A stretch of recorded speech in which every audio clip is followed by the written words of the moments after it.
सत्संग की पहली शर्त, बैठ जाओ तो बोलो नहीं, सिर्फ सुनो। ये पहली शर्त है। आप सत्संग में जाकर चर्चा नहीं करें, वहां हरी चर्चा जो हो रही उसे सुने।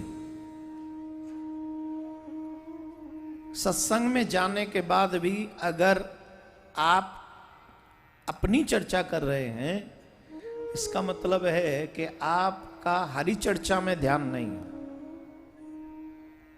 और अगर अवसर मिलने पर भी हरी चर्चा में आपका मन न हो तो एक बात समझ लेनी चाहिए, दुर्भाग्य ही है, सौभाग्य नहीं। अब कहेंगे कैसे? बोले सुनो ना, एक गरीब आदमी के हाथ में हीरा लग जाए, हीरा नहीं पारस लग जाए, पारस। पारस समझ गए? समझ गए? पारस में एक क्षमता होती है कि किसी भी लोहे को टच होने पर उसे सोना बना सकता है।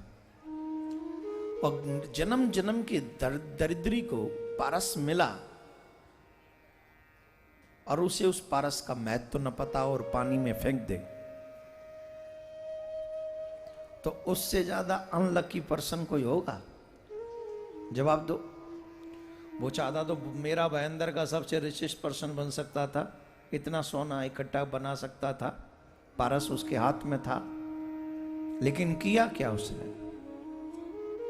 हो क्या गया उससे? उससे ये हुआ कि पारस उसके हाथ से नदी में छूट गया अनजाने में, या फेंक दिया अनजाने में, मालूम नहीं था, उसका महात्मा मालूम नहीं था। तो यही कंडीशन है हम सबकी।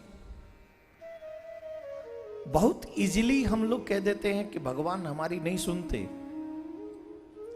लेकिन हमारे जो कर्म करने की जो जिम्मेदारी है वो हम नहीं करते। चिंतन करना, हरि का चिंतन करना, श्रवण करना, उनकी हरि चर्चा सुनना। इसीलिए वेद व्यास जी ने कहा कि एक बार नहीं तो बोले बार बार कथा सुनो। बोले बार बार सुनने से क्या होगा? कौन कौन स्टूडेंट है यहां पर? जो स्टूडेंट बैठे हैं हाथ उठाएं। अच्छा, बहुत सारे स्टूडेंट बैठे हैं। बार बार रिवाइज करने पर क्या होता है? जोर से बोलिए, इतने पूरी तरीके से मत बोलिए, बड़े प्रेम से बोलिए। बार बार अगर हम उसे रिमाइंड करते रहें करते रहें करते रहें, क्या होता है? याद हो जाता है, राइट? और याद होने पर क्या होता है? वो हमारे दिमाग में छा जाता है, वो हमारे दिल में छा जाता है। फिर क्या होता है?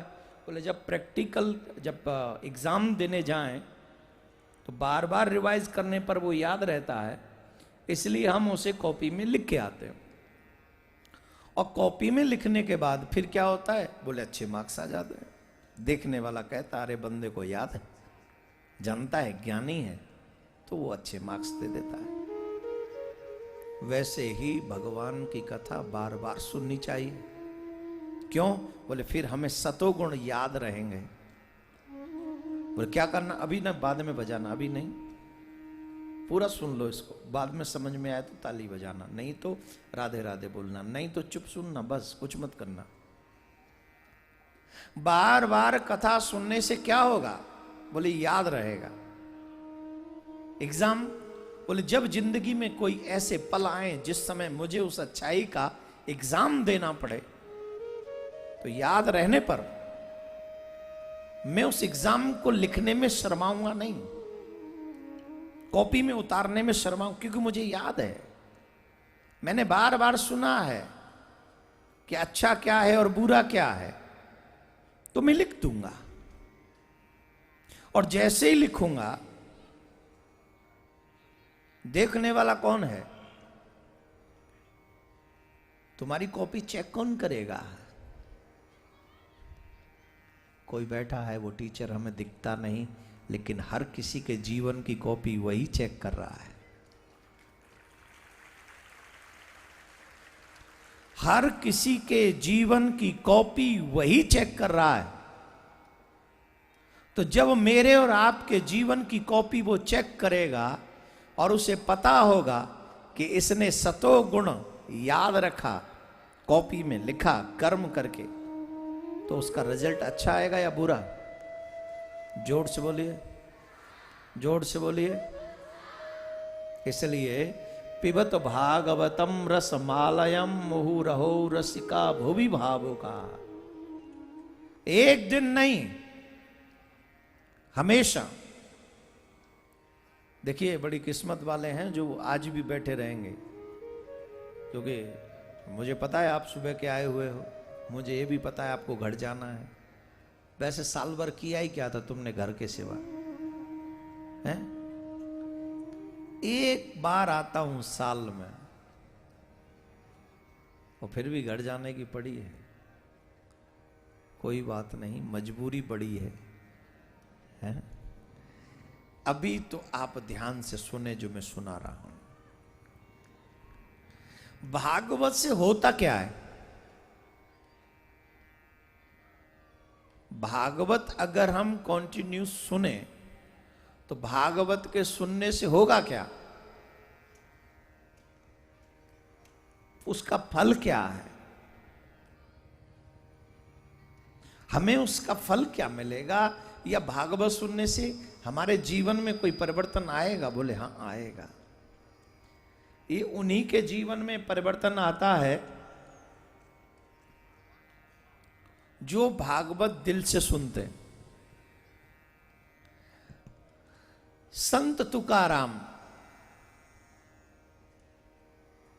संत एकनाथ, अनेकों ऐसे संत, नामदेव, महाराष्ट्र के ऐसे तमाम संत हुए जिन्होंने अपने चरित्र से, अपनी वाणी से धर्म को आगे बढ़ाया, अपने जीवन को सद्मार्ग पर ले गए और अपने जीवन के चरित्र से लोगों को भी जागरूक किया। यह वारकरी एक समाज है महाराष्ट्र में, आप सब जानते होंगे। उनका एक मंत्र है बड़ा प्यारा, राम कृष्ण हरि। हम लोग बोले हमारे यहाँ हरे कृष्ण कृष्ण कृष्ण हरे हरे, हरे राम राम राम हरे हरे। कोई कहते हैं हरे राम राम राम हरे हरे, हरे कृष्ण। ये दोनों एक वेद मंत्र है और एक पुराण मंत्र है, लेकिन इन्होंने बड़ा सूक्ष्म सरल राम कृष्ण हरि, अल्प है और तीनों इन्वॉल्व हैं, वही महामंत्र का शॉर्टकट कर दिया। वारकरी समाज में इस मंत्र को दिया जाता है, जाप होता है इस मंत्र का। तो संत एकनाथ महाराष्ट्र के बड़े सिद्ध, बड़े संत हुए। संत एकनाथ के विषय में एक बात बताऊं। पहले ये बचपन में ही घर छोड़कर चले गए थे अपने गुरु की शरण में। ध्यान से सुनना, हम लोग गुरु बना लेते हैं, गुरु की मानते नहीं है, तभी ठोकर खाते फिरते हैं। बहुत से लोग कृष्ण को मानते हैं, कृष्ण की नहीं मानते, गुरु बनाते हैं पर गुरु की नहीं मानते।